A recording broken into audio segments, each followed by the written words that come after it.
자, 지금 이번에 선거 양상이 이렇게 이상하게 돌아가는데 핵심은 30대가 먼저 이탈을 했습니다. 그러면서 이제 20대도 같이 이탈을 했어요. 그래서 20, 30대가 이탈을 하면서 이 정권의 치명타를 가하고 있습니다. 그런데 이 20, 30대가 정권에만 이탈한 게 아니라 MZ세대라고 부르는 80년대부터 2000년 초반에 출생한 세대들이요. 이 사람들이 공정에 민감하고 매우 솔직하게 자신을 드러내는 세대로 이들이 드러눕기 시작했다. 이 드러눕는다라는 말은 그 뭐라고 흔히 우리가 이야기합니까? 그 말을 듣지 않기 시작했다는 거죠. 기성세대예요. 그래서 오늘 조선일보에 보면 캐스팅 보트진 90년대생이라는 그 칼럼이 하나 있습니다. 기자 칼럼으로요. 200적 남짓한 책 90년대생이 온다라는 베스트셀러가 있는데 이게 기억 자체도 신선하지만은 문가리가 이 책을 추천을 했어요.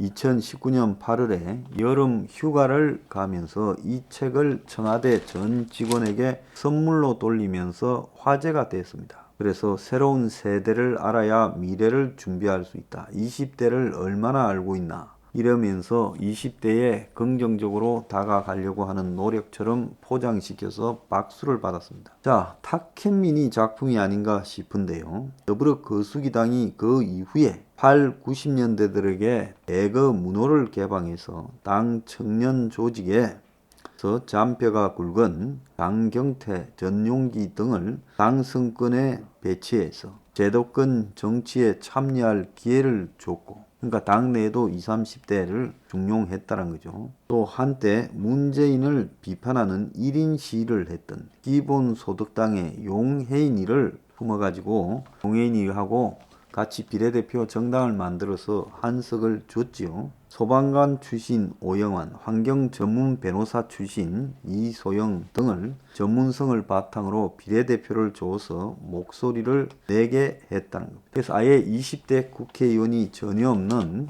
저 국민의힘당과는 전혀 다른 면모를 보였는데 문제는 여기까지고 그 뒤 여당이 구현한 정치는 20, 30대 기대와는 완전히 온도차가 컸고 이 부정하게 쌓아 올린 서패에 따른 입시 비리, 조국 딸 등의 비리를 두둔하고 공정이 무엇인가 묻게 만드는 것이 지금 있었습니다. 그것이 이제 조국 사태였죠. 그리고 인국공 사태 같은 경우에는 비정규직의 정규직 전환, 또 평창 올림픽 때는 여자 아이스하키 단일팀 논란, 이런 것들이 땀으로 노력으로 쌓아온 이 과정들을 배신한다. 이런 비판을 들었습니다. 근데 결정적인 게 이제 경제적 이해관계인 집값 폭등, LH 전현직 투기, 그리고 뭐 여당 의원들 투기 이런 것들이 이제 쌓이면서 이 청년들이 이신전심으로 과거는 이들을 이끄는 어떤 조직이 있고 영향력을 행사하는 인터넷이 있었다면 이제는 그런 게 아니라 이심전심으로 그야말로 등을 돌리기 시작했고, 자, 유시민이가 축구 보고 게임하기 바빠서 대통령과 정부를 지지하지 않는다고 비아냥거렸던 20대가 4.7 보선의 캐스팅 보트를 지고 있다는 겁니다. 자, 40대, 50대, 60대가 지금까지는 정치권의 핵심적인 방향을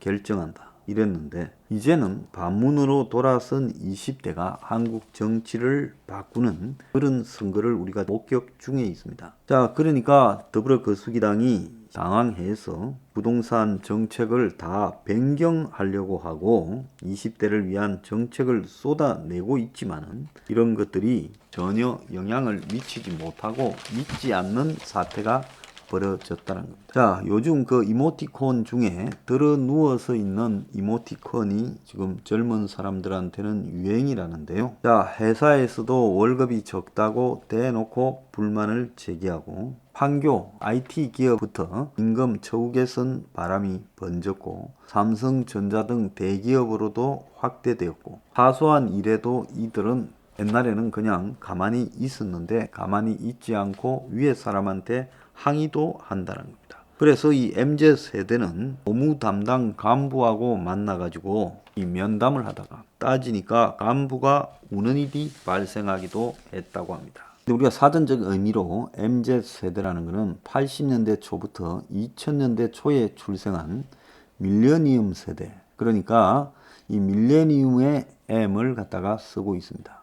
그리고 이 1990년대 중반에서 2000년 초반에 출생한 Z세대, 이 Z세대라고 부르는 이 디지털 환경에 익숙하고 최신 트렌드를 추구하고 남과 다른 이색적인 경험을 추구하는 이런 세대들을 다 총괄해서 MZ세대라고 이렇게 이야기를 하고 있습니다. 자, 그런데 이제 개성이 강하다, 소비나 모든 부분에서 자기의 주장을 한다, 또 디지털 네이티브라 해서 디지털 원주민이다, 전부 또 디지털 기기나 게임이나 이런 것들을 매우 잘한다, 모든 정보도 디지털을 통해서 취득한다, 그리고 개별화되어 있고 모래알화 되어 있다. 자, 이들은 뭐 소비를 갖다가 이 플렉스로 추구한다. 그래서 없어도 자기 가능한 범주 안에서 이 고급 소비도 하려고 한다 해서 이제 MZ세대라는 부분들을 소비로 바라보거나 또 MZ세대를 디지털로 바라보거나 그리고 MZ세대를 그들의 개성으로 바라봤습니다. 그런데 정작 이 MZ세대라는 것이 가장 불행한 버림받은 세대라고 이야기를 하는 사람은 별로 없었어요. 왜냐하면 최소한 80년대 이전에 태어난 6, 70년대, 저거나 저 밑에 한 10살, 10살, 20살 정도까지 어린 세대들은 이 대학을 나오고 그리고 약간만 노력해도 취직을 해서 살아갈 수 있었습니다. 심지어 대학을 나오지 않아도 기술만 가지고도 살 수 있었습니다. 근데 이 세대들은요, 자신들이 노력해서 일정한 수준에 올라가는 사람은 소수에 불과하다는 걸 잘 알고 있습니다. 1년 내내 대기업에 들어가고 또 공무원이 되는 사람 숫자가 몇 프로겠습니까? 아마 이 세대 중에서 세상에 나오는 애들 중에서 한 5%나 그런 부분이 되고 나머지 95%는 팍팍한 삶의 여건에서 부딪혀서 겨우 살아가고 또 그 중에서 한 6, 70%는 직장 같지 않은 직장을 전전하거나 아르바이트를 전전하거나 끝없는 취업 준비생으로 살아야 되고 또 그들에게는 이 집을 가진다는 것은 생각하지도 못하는 목표고 결혼을 하거나 자녀를 가진다는 것도 사치이기 때문에 애초에 자신의 계획에서 배제시켜 놓은 세대라는 겁니다. 그러니까 그들의 형님 세대나 아버지 삼촌 세대에 비해서 자기들은 미래가 없는 세대였죠. 근데 이들이 조직화되어 있었다면 이들이 아마 벌써 세상에다 불만을 제기하고 뒤집고 흔들고 했을 건데 또 굉장히 비정치적인 세대다라고 치부되었고 한때는 이들이 극우화되고 있다, 우경화되고 있다고 우파들이 좋다고 했는데 또 선거를 할 때는 좌파를 밀고 그래서 이들의 실체가 무엇인지에 대해서 전부 자기 편의적으로 해석하지 제대로 이 실체를 보지를 못했습니다. 그런데 이들이 문정권 내내 문정권의 편을 좀 드는 것처럼 보여졌다가 이번에 LH 투기 사태 이후에 심판에 나서기 시작하면서 20대, 30대 그리고 40대 초반에서 거대한 반민주당 정서가 형성되면서 망해가는 양상으로 나타나고 있습니다. 자, 그러면 이들이 돌아섰다고 유세장에나 세우고 또 그들에게 그냥 입에 발린 아부나하고 할 게 아니라 이들에게 미래의 삶에 대해서 기성세대가 솔직하게 이 비전도 제시해주고 또 그들에게 보여주고 어떤 생활을 하게 될 거다. 그래서 대안은 이런 것이다라고 정책도 제시해 주어야 된다고 생각을 합니다. 그러지 않고 선거 때 저쪽 심판에 나서서 좋아하다가 이 사람들은 또 내년 대선에는 또 보수는 절대 안 된다고 돌아서서 저쪽 편을 들 수도 있어요. 그래서 이념 자체가 머릿속에 체계적으로 정리된 게 아니라 피상적이고 감성적으로 느끼는 대로 행동하는 세대이기 때문에 매우 다르다는 거죠. 오늘 한 언론에요, 온라인 커뮤니티에 찍히면 드라마가 폐지되고 식당이 문을 닫고 리뷰 테러가 되고 대기업에는 인사 조치까지 하게 되는 그야말로 이 젊은 세대들의 눈에 나면 무서운 일이 벌어진다 하는 지금 이야기도 나오고 있습니다. 그래서 이들이 이제 이 세상에 대한 불만들이 점점 쌓여가고 그 불만을 대외적으로 표출하기 시작했다는 겁니다. 조직도 없고 단결된 어떤 흐름이 있는 것도 아닌데 어떤 자신들이 공유점을 가지기 시작했다면 급속하게 하루 이틀 만에 여론을 형성시켜서 자기들이 불만을 가진 사회에 대해서 자신을 드러내면서 비판하는 이 부분으로 가고 있습니다. 그래서 앞으로는 이들을 적절하게 그냥 반대급부로만 이용하거나 바람잡이용으로만 생각하다가는 큰 코를 다치고요. 정치권이 이들에게 거짓말을 하는 게 아니라 솔직하게 이야기를 해줘야 된다. 너네들 시대에는 직장이 제대로 없는 시대가 될 거다. 그래서 다수가 제대로 된 직장을 가지지 못하고 월급 한 200만 원 안팎의 그런 일자리에서 평생을 살아갈 수 있다. 그러면 우리는 어떻게 살아란 말이요? 그렇게 물으면 이제 적은 비용으로 살아갈 수 있는 사회를 국가가 기성세대가 만들어줘야 하고 너네들도 그런 사회를 너네들 스스로 인정하고 현실을 인정하고 받아들이면서 만들어 가야 된다. 이런 식으로 이야기를 해야 된다는 거예요. 그들에게 집이라는 것은 불가능합니다. 현재와 같은 집이라는 것은 불가능하죠.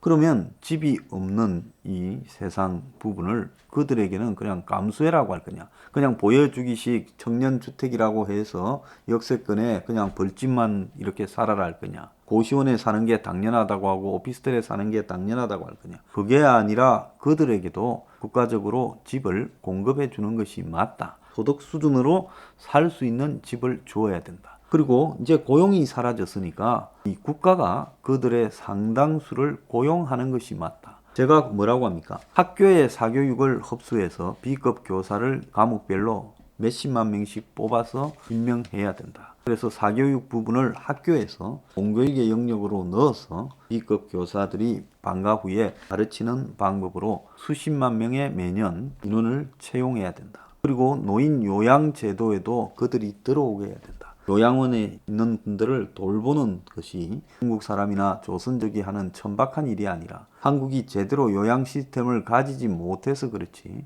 초고령화 사회로 접어들면서 1인 1 돌보미로 가고 그 돌보미가 준공무원 신분을 가지도록 해서 그들이 안정적으로 그 직업에 자부심을 갖고 종사할 수 있도록 해줘야 된다. 또 더 나아가서 그들이 소비를 할 때 부부간에 한 400~500만 원 버는 것이 전부일 수도 있는데 적은 소비로 살아갈 수 있도록 그들에게 길을 열어줘야 된다. 그래서 우리 사회에 공산품이나 이런 것들이 비용이 통신료, 전화기 가격부터 보험료, 기름값 너무 비싸다. 그래서 그런 부분들이 담합에 의해서 매우 높게 형성되어 있으니까 그런 것들을 생활 비용을 낮추어 줘야 된다. 이런 식으로 젊은 사람들한테 이 세상에서 살아가는 법을 이렇게 비전을 제시하고 그쪽으로 그들을 끌고 가기 위해서 또 그들이 그 부분에 대해서 의견을 낼 수 있도록 유도해 가야 되고 그리고 외국인 노동자들을 다 내보내고 그들에게 국가가 좀 더 돈을 보조해 줘서 외국인 노동자들이 하는 일이 좀 험할지라도 괜찮은 월급을 받을 수 있다. 그걸 국내 젊은 청년들로 대체해야 된다.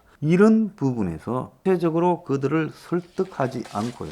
지금 어느 정치권이 이런 내용을 가지고 그들에게 진실하게 다가가고 있습니까? 아무도 그렇게 진실하게 말을 하지 않고 있죠. 그냥 청년들에게 기본소득 나눠주겠다, 공공일자리 창출해주겠다라고 돈 뿌리는 쇼만 하고 있습니다. 그게 지속될 수 없고 계속될 수 없다는 걸 잘 알지요. 문 정권이 청년들에게 돈을 안 뿌려서 그렇습니까? 6개월간 50만 원씩 일자리 알아보는 자금부터 시작해서 온갖 종류의 돈을 뿌렸고 청년들도 정권으로부터 돈을 타먹는 방법, 노하우에 대해서 조금 빠른 애들은 전부 다 알고 있어요. 그렇게 해도 등을 돌리지 않습니까? 그러면 지금까지 문 정권이 청년의 환심을 산다고 우려댔던 이런 부분들이 청년들도 아는 거예요. 지속될 수 없고 그걸 가지고 자신의 미래가 바뀌지 않는다. 그 푼돈에 우리가 놀아나지 않겠다라고 생각하는 겁니다. 그래서 결론은 청년 세대들에게 그들이 이해하는 방식으로 대안을 분명히 제시하고 그 대안에 대한 그들의 반응을 피드백할 수 있는